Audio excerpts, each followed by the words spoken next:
રાજકોટ જિલ્લાના ધોરાજીના નગરપાલિકામાં ward number 9માં ભાજપમાંથી ચૂંટાયેલા અને નગરપાલિકા પ્રમુખનું કોઈ કારણસર રાજીનામું આપ્યું। રાજકોટ નગરપાલિકાના ધોરાજીના નગરપાલિકામાં વોર્ડ નંબર 9માં ભાજપમાંથી ચૂંટાયેલા અને નગરપાલિકા પ્રમુખનું કોઈ કારણસર રાજીનામું આપ્યું। ધોરાજી નગરપાલિકાની ચૂંટણીમાં વોર્ડ નંબર 9માં ભાજપના ઉમેદવાર તરીકે જીત્યા બાદ નગરપાલિકાના પ્રમુખ તરીકે નિમણૂક કરેલ એવા સોનલબેન બારોટનું અચાનક રાજીનામું આપતા ચકચાર મચવા પામી।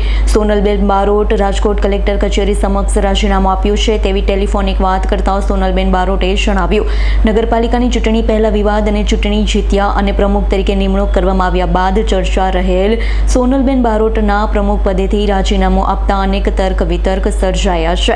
સોનલબેન બારોટ સાથે ટેલિફોનિક વાત કરતા રાજીનામું આપ્યું છે તેનું સમર્થન આપ્યું। હવે નગરપાલિકાના નવા પ્રમુખ તરીકેની વરણી કરવામાં આવશે। હજુ તો ભાજપનું શાસન આવ્યું તેનો થોડો સમયમાં જ સોનલબેન બારોટનું પ્રમુખ પદેથી રાજીનામું। આપણા મુખ્યમંત્રી શ્રી નરેન્દ્રભાઈ મોદી સાહેબ, અમારા ભૂપેન્દ્રભાઈ સાહેબ તથા અમારા ધારાસભ્ય શ્રી